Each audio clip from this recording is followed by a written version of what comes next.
નમસ્કાર મિત્રો, સ્વાગત છે તમારું ગુજરાત સંદેશ યુટ્યુબ ચેનલમાં। મિત્રો, આજના તાજા સમાચાર વિશે વાત કરતા પહેલા જો તમે અમારી ચેનલમાં નવા છો તો નીચે લાલ કલરનું સબસ્ક્રાઇબ બટન આપેલું છે, તેને દબાવીને બાજુમાં રહેલા ઘંટડી બટનને પણ દબાવી દેજો, જેથી મારા આવનારા તમામ વિડીયોની માહિતી તમને મળતી રહે। 24 કલાકમાં 153 તાલુકામાં મેઘમહેર।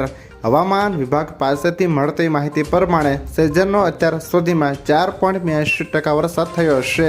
છેલ્લા 24 કલાકમાં રાજ્યના 153 તાલુકામાં વરસાદ નોંધાયો છે।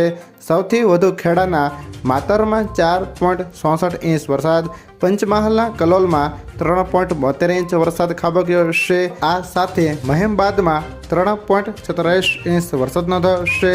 માણસા, લાલપુર અને ધંધુકામાં 2 ઇંચ અને તેનાથી વધારે વરસાદ નોંધાયો છે।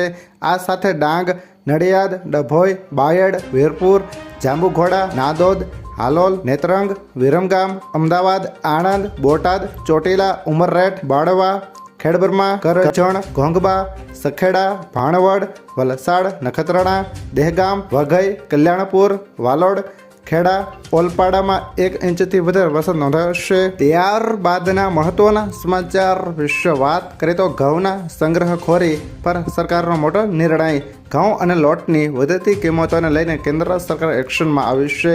સરકારે તમામ રાજ્યો અને કેન્દ્ર શાસિત પ્રદેશોમાં 31 માર્ચ 2025 સુધી ઘઉંના સ્ટોકની મર્યાદા નક્કી કરી છે।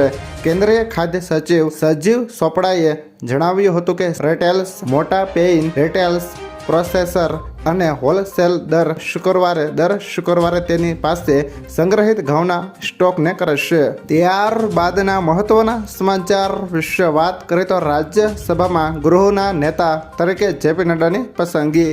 કેન્દ્રીય સ્વાસ્થ્ય મંત્રી જેપી નડ્ડાએ રાજ્યસભામાં ગૃહના નેતા બનાવવામાં આવ્યા છે।